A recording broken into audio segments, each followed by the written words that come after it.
You are listening to Mining Stock Education, where you'll learn from the top leaders in the natural resource sector and uncover quality mining investment opportunities. Welcome back to Mining Stock Education. I'm your host, Bill Powers, chatting today with my friend Nick Santiago of MiningStockEducation.com. We check in with Nick once or twice, 1 to 2 months. And Nick, it's been 2 months since we last spoke with you.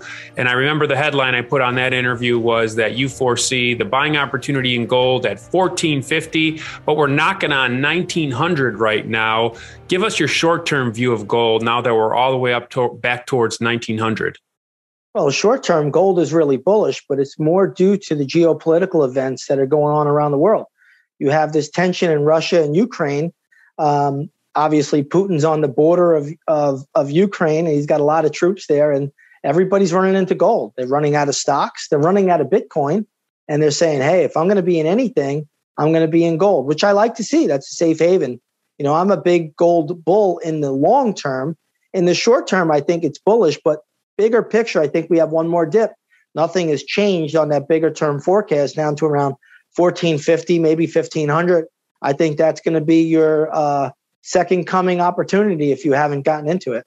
So when you see a pop based on geopolitical events, do you then, when you see that pop topping off, begin to short perhaps for a near-term trade? I never short gold. So I've been a buyer of gold and silver since 2003. And, you know, I tell my members, I say, hey, you know, this is a top for gold if you want to play the downside. But personally, I never short it because I own it. And I own every single ounce of bullion. I've never sold a single ounce or a coin since I started to buy it, because I believe that's the ultimate currency of the world. I don't believe in Bitcoin. I don't believe in fiat currency. I believe we're going to go right back to biblical times, and we'll go back to gold and silver as your currency. So for me, I've never gotten rid of a single ounce, and I just don't feel comfortable or right betting against it and making money on the downside. But I let my members know where the levels are and if it's going to go down. And like I said, right now, gold has had a nice surge, a very, very good daily chart surge. But this really has come as these geopolitical events have arisen. And, you know, they might have a little bit more to go. I mean, if I was Putin, I'd probably never get off the Ukraine border, because you have oil prices high, you have commodity prices high, and he's a net exporter of both. So it works out for Russia. They're cleaning up, and they're laughing all the way to the bank right now. So saber rattling can increase the price of oil, which increases the country's profits here. Absolutely. I mean, he's playing the United States like a fiddle. He's making Joe Biden look even worse than he's looked this year. Okay, so when you see the war drums beating, what are some of your go-to trades? When you see it in the headlines and maybe it's a 1 to 2 month conflict or potential conflict, what are some of your best trades you usually head over to? Well, I think you got to go with defensive names. And I don't even mean defensive contract names like Lockheed Martin. I mean, you got to stick with things that people need regardless of what the scenario is. And that's going to be a Procter & Gamble, a Clorox, Unilever, consumer goods, right? Everybody needs razor blades and toilet paper. So those are going to be the stocks that will hold up well in this kind of environment. Ultimately, there's a bigger story at hand besides just, you know, the war trade. There's going to be, you know, yields have to go up, and, you know, we're seeing bond yields rise. That was a recent trade that I was just in. I made a killing on long yield via the TBT, both in the options and as well as owning TBT outright. There's opportunities there. But as far as war goes, you know, there's a lot of uncertainty that comes with war. Eventually, you know, you could always play the Lockheed Martins of the world, but those stocks aren't looking all that great on the charts right now. So it tells me I don't really honestly believe that there's going to be much of a conflict, even if there is. You know, Russia may just go in and take a couple provinces. I just don't see a full-scale takeover of Ukraine. It just doesn't. The charts aren't telling me that. What's your best trade in the last 2 months since we last spoke in December? Oh, it was by far, well, there was a lot of good ones. So this year has been really right out of the gate, a lot of good trades. The TBT trade, which I just mentioned, I took just about 18% on the second half of that position. I did it several times with options, made over 50%. But the best trade so far this year was buying put options since November 22nd I did it 5 times on the XLK, which is which is basically technology stocks. And we did that trade 5 consecutive times in a row, got out at the support levels, reshorted on the bounces. And now I kind of will like to put that trade on again, but I'll do it down the road a little bit more as this market is kind of in no man's land at the moment. And the other good trade I had was nailing the S&P 500 virtually to the penny on January 24th. And I bought SSO, which is a double long S&P call option there, and made a pretty good score on that one as well. You got any trades lined up for when the Fed, at least if they follow through, raises interest rates next month? Yeah, so right now I just closed out. The best trade if you want to play the interest rate game is obviously TBT or short IEF, which is the 10-year treasury, or your short TLT. You could do that with puts, or you could do that just outright shorting.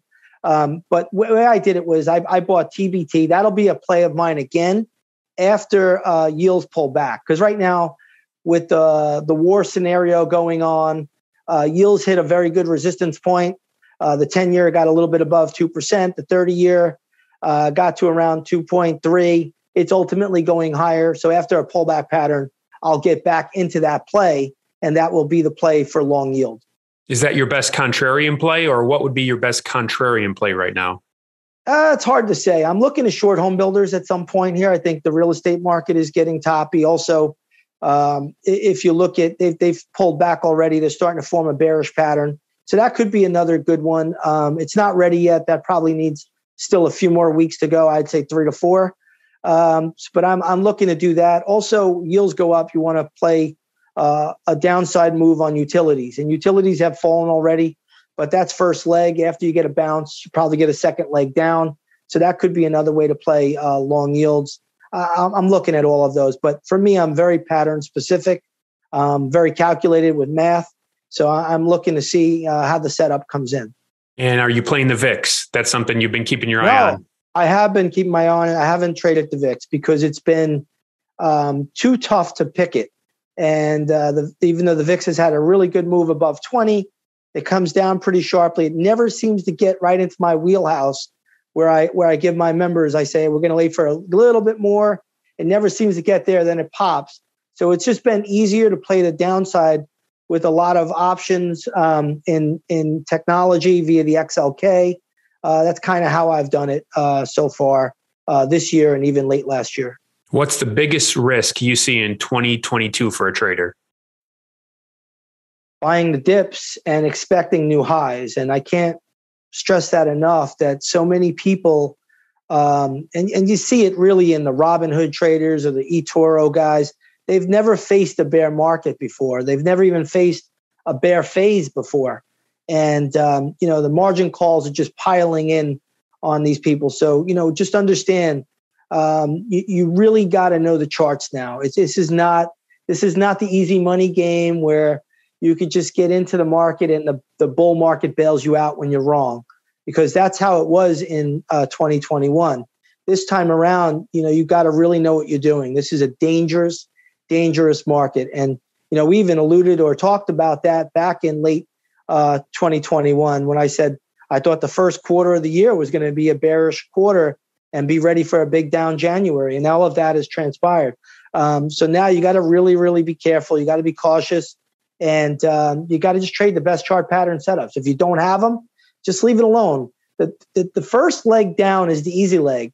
It's when you get those bounces in the market, everybody gets enticed that the bounce is going to last forever. The Fed's going to come to the rescue. Central banks are in a box now. It's not so easy for them. Inflation is running wild. Oil prices are high. Food prices are high. We're seeing inflation in just about everything. So again, the Fed really has their hands tied and they can't come to the rescue anymore. Nick, if you've been trading for over 3 decades, if you could go back in time 25 years and talk to a younger version of yourself, what would be the 3 key things that you would advise? Well, one, don't overtrade as a young trader. And I see it every day in my trading room. Guys want to be in something every minute of the day. They want to be in a position. It's almost like they're gamblers. In my younger years, I went broke about 3 times. I remember my mother begging me to get out of this business. She would plead with me, Go get a union job like your uncle. Go work here, go work there. And I would do it. And I would come back into this business and I would say, I know there's more to it. But one thing I would tell everybody is don't overtrade, especially when you get volatile environments. Wait till you have a defined trend established. It's a lot easier. When you don't have a defined trend that's established, whether you're going long or short, it's a much tougher, harder environment out there. When you have a trend established, say we have a defined downtrend, yeah, you short all the resistance points. It becomes easy. Just like when you have a bull market, you just buy all of the support levels that are major and get educated on the charts. I'm telling you right now, I thought 2021 was going to be a bearish year. If I didn't have charts, I would have been absolutely decimated in 2021 because the market reversed in March of 2021 and it went basically higher into October, November. So again, learn the charts, learn the patterns, learn everything you can learn about trend. The trend comes in a variety of different ways. And if you're not educated on how to read it, you're going to get trampled in this kind of environment. So I asked you a backward-looking questions, what you would advise a younger self. What would you advise a retired Nick Santiago? Whenever that occurs, can you fully disconnect from the markets? Because you're just engaged 5 days a week, for hours. Like, can you? 7 days a week. 7 days a week. Because when I'm not working, I'm dreaming about it. What does retirement look like? Retirement will be me day trading a little in the morning and swing trading, constantly. I'll never stop. I mean, but I won't have to, do interviews like this. Okay, fair enough. But that's I'll always trade. I mean, it's in my blood. It's all I know how to do. I can't even hang a picture on my wall. My wife gets so mad at me. She's always telling me, "Hey, put this picture up." I'm like, "Call the handyman. I can't do it." So got the handyman on speed dial. Thank goodness for him. I love that guy, Jim C. He's just a great human being. That's excellent. But you make the money to pay him, of course. So you get it done either way. That's right.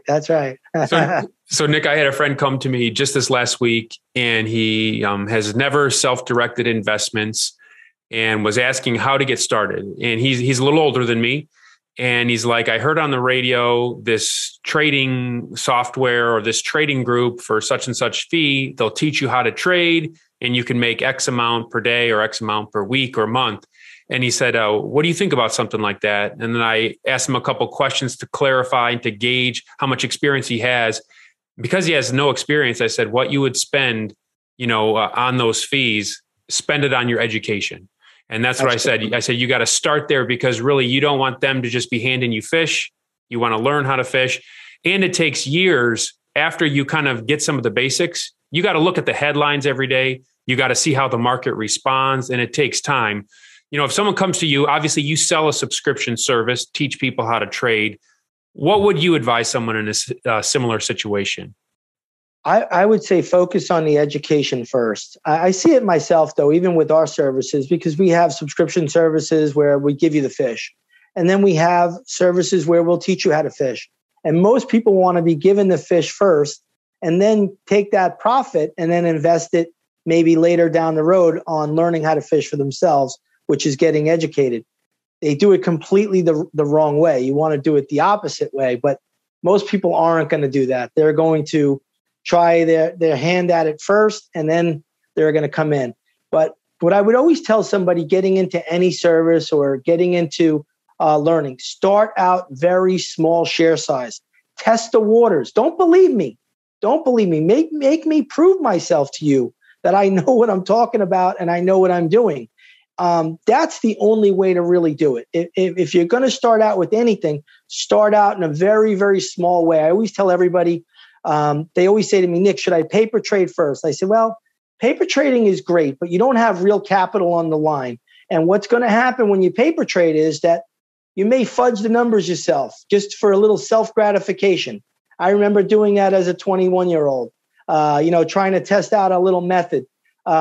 You need to have the capital on the line, even if it's a small amount of money. What will happen is you'll really feel that, and money really, you'll say, whoa, well, that's my hard-earned money right there. I don't want to lose that. So I always tell everybody, start out small, but start out with real capital. You only learn from your losers. Unfortunately, you never learn from your winners. And then once you have enough compiled losers, you're going to want to go get educated. And that's just simply the way it works. I guess it's part of human nature. But, if I could tell anybody anything, learn the trading methods out there. They're not hard. They're not difficult. I've trained thousands at this point, maybe tens of thousands of people.